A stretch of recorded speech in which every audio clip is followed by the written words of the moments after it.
వివాహేతర సంబంధానికి అడ్డుగా ఉన్నాడని భావించి భర్తనే చంపించింది ఓ మహిళ. భర్త చనిపోతే హోమ్ లోన్ కూడా మాఫీ అవుతుందని, ప్రియుడితో కలిసి సంతోషంగా ఉండొచ్చని ప్రణాళిక రచించింది. మహబూబాబాద్ జిల్లా కేసముద్ర మండలం బోడమంచ తండాలో కౌలు రైతు హత్యోదంతం వెనుక వెలుగులోకి వచ్చిన దారుణమిది.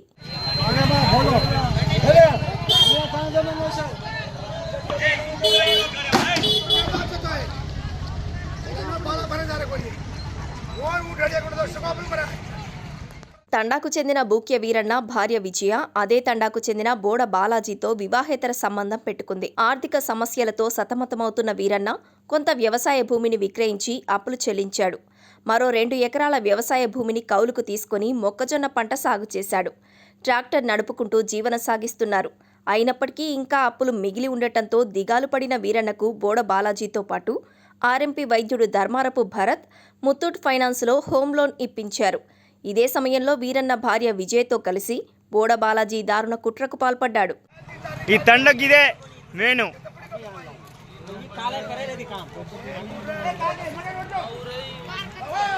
ఏ ఓర్ ఈ లాగా సరే పెట్రోల్ కొని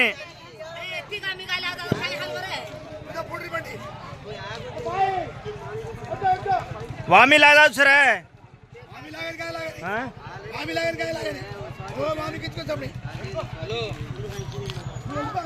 వీరన్న ప్రమాదవశాత్తు మరణిస్తే హౌస్ లోన్ మాఫీ అవుతుందని, ఇద్దరి మధ్య ఉన్న రహస్య సంబంధానికి కూడా అడ్డు తొలగుతుందని విజయకు చెప్పి ఒప్పించాడు. వీరన్నను హత్య చేసి రోడ్డు ప్రమాదంగా చిత్రీకరించాలని నిర్ణయించాడు. ఇందుకోసం ఆర్ఎంపీ డాక్టర్ భరత్ సాయం తీసుకున్నాడు బాలాజీ.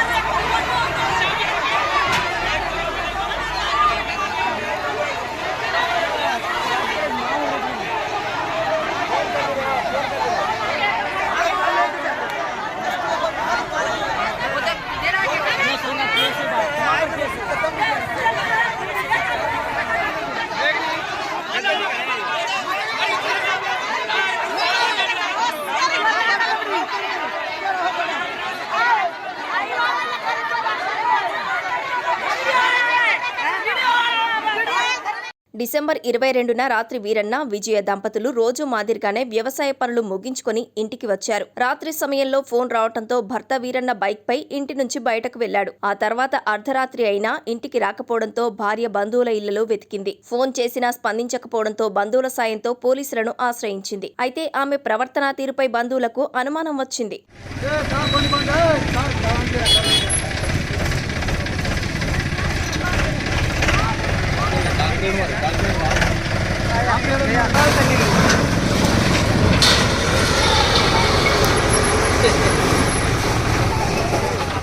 డిసెంబర్ 22న రాత్రి వీరన్నను మద్యం తాగుదామని తండా శివార్లలో ఉన్న పామాయిల్ తోట వద్దకు ఆర్ఎంపీ డాక్టర్తో ఫోన్ చేసి పిలిపించాడు బాలాజీ. ముందుగా వేసుకున్న ప్లాన్ ప్రకారం వీరన్నకు బాగా మద్యం తాగించి అప్పటికే అక్కడ పెట్టుకున్న ఇనుప రాడ్డుతో అతడి తల వెనుక భాగం నుంచి గట్టిగా కొట్టాడు. టవల్తో వీరన్న ముక్కు, నోరు మూసి ఊపిరాడకుండా చేసి చంపేశారు.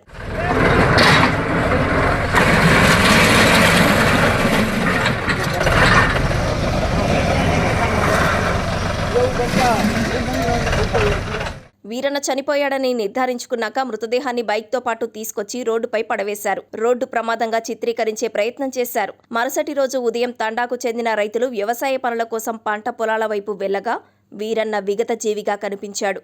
అతడి పక్కనే బైక్ పడి ఉంది. గ్రామస్తులు వెంటనే ఈ విషయాన్ని వీరన్న కుటుంబ సభ్యులకు తెలియజేశారు. మాది బోడమంచ తండ సార్, నా పేరు బోడ వీరన్న. నేను ఈ సర్పంచ్ని. ఇక్కడ కొద్దిగా మర్డర్ జరిగింది. ఈ మర్డర్ జరగడం వల్ల పోలీసులు పకడ్బందీ నిర్వహించింది. ఇక్కడ అనుమానితులను వల్ల కొద్దిగా ఒక ఇద్దరికి దాడి జరగడం జరిగింది. ఏమైనా ఉంటే పోలీసు వాళ్ళు చూసుకుంటారు. దీంట్లో చేసిన లెవెల్లో మంచో లెవెల్లో బయటకు వస్తుంది. అంతవరకు ఏం లేదు, మేమేం చేయలేం. పోలీసు వాళ్ళ కాడ ఉంది అంతా. ఏమన్నా సార్ వాళ్ళు చూస్తారు. నిన్న మర్డర్ జరిగింది. ఇవాళ అనుమానితుల మీద కొద్దిగా దాడి చేయడం జరిగింది. ఆ దాడి వల్ల ఇద్దరు సార్లకు దెబ్బలు తాగడం జరిగింది. పోలీసు పకడ్బందీ ఏర్పాటు చేసిండ్రు. దాన్ని బట్టి ఫాలో అవుతాం మేము. ఏమన్నా అది గుంసి అనేది డాక్టర్ది, అది ఆర్ఎంపీది. ఆయన పేరు భరత్, వేరే ఊళ్ళో ఉంటాడు. ఆయన ఇక్కడ ఆర్ఎంపీ ఉండడం మాకు అవసరమని ఆయన తెప్పించినాం. ఆయన కొద్దిగా ఆ దాడిలో ఆ మర్డర్లో పాల్గొనడం వల్ల ఆయనకు కొద్దిగా ఇది చేయడం జరిగింది. అది ఏది బయటికి రాలేదు. ఏదన్నా పోలీసు వాళ్ళ కానించి ఇన్ఫర్మేషన్ వస్తే దాన్ని బట్టి మేము ఏదైనా చేయగలుగుతాం. తండ్రులు ఏదైనా ఉంటే మీరు చూసుకోండి సార్. వాళ్ళ కాడ పాత బండి ఉండేసరికి తండ్రుల కోపంలో అది నింపేయడం జరిగింది. అది కొత్త బండి కాదు, పాత బండి. అదేం చేయలేదు, దాని నుంచి ఏం చేయలేదు తండ్రులు.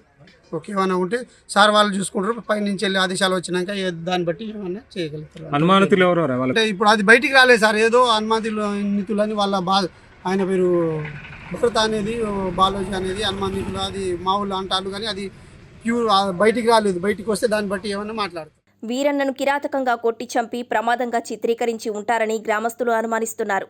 వీరన్న భార్య బోడ బాలాజీ కలిసి హత్య చేసి ఉంటారని అనుమానించారు. ఆర్ఎంపీ డాక్టర్ ప్రమేయం కూడా ఉందని అనుమానించి నిందితుల ఇళ్లపై దాడి చేశారు. దీంతో గ్రామంలో పరిస్థితి ఉద్రిక్తంగా మారింది. పోలీసులు గ్రామాన్ని తమ అదుపులోకి తీసుకున్నారు. కేసు నమోదు చేసి త్వరితగతిన ఛేదించారు. వివాహేతర సంబంధం నేపథ్యంలో వీరన్న హత్య జరిగిందని తేల్చారు. నిందితులను అరెస్టు చేసి రిమాండ్కు తరలించారు. బోడమల్ తండాకు చెందినటువంటి ముఖ్య వీరన్న నిన్న చనిపోయి దాని మీద అతని తల్లి ఇచ్చినటువంటి ఫిర్యాదు మీద హత్య కేసుగా నమోదు చేయబడింది. హత్య కేసులో దర్యాప్తులో భాగంగా ఇటు హత్యకు కారణమైనటువంటి ముఖ్య వీరన్న భార్య విజయలక్ష్మి మరియు ముఖ్య బాలాజీ, అదేవిధంగా భరత్ అనే వ్యక్తులు ముగ్గురు కారణం. ముఖ్య బాలాజీకి మరియు మృతుడు ముఖ్యమైన భార్య విజయలక్ష్మికి గత కొన్ని సంవత్సరాల అక్రమ సంబంధం ఉంది. అదేవిధంగా ముఖ్య వీరన్న అప్పులు బయలున్నాడు. అతను ముత్తూరు ఫైనాన్స్ నుంచి కొంత ఫైనాన్స్ తీసుకోవడం జరిగింది. హౌస్ లోన్ అతను ఇన్సూరెన్స్ చేయడం జరిగింది. ఇన్సూరెన్స్ తీసుకున్న వ్యక్తి చనిపోయినట్లయితే అటు ఇన్సూరెన్స్ రుణమాఫీ అవుతుంది. ముఖ్య వీరాన్ని చంపడం ద్వారా రుణమాఫీ పొందొచ్చు మరియు అక్రమ సంబంధానికి అడ్డుకట్ట వేసుకోవచ్చను, కొనసాగించవచ్చనే ఉద్దేశం మీద వీరు మొన్న రాత్రి ఈ ముఖ్య బాలాజీ మరియు భరత్ వీరాన్ని తీసుకెళ్లి ఊరి బయట మధ్య జీవనం చేయించారు. మధ్య జీవించిన తర్వాత ముఖ్య బాలాజీ ప్రాణంతో కొట్టడం వల్ల వీరాన్ని కింద పడిపోయాడు. ముఖ్య బాలాజీ ఉండే మెడలోని టవల్ తీసుకొని వీరాన్ని గొంతుని మీద చంపిండు. మరియు ముక్కుతోని టవల్ తీసుకొని ముక్కు మీద భరత్ ఊగాడకుండా చనిపోయాడు. చనిపోయిన తర్వాత ఈ విషయాన్ని ముఖ్య బాలాజీ వీరన్న భార్యకి విజయ్ కూడా తెలియపరిచింది.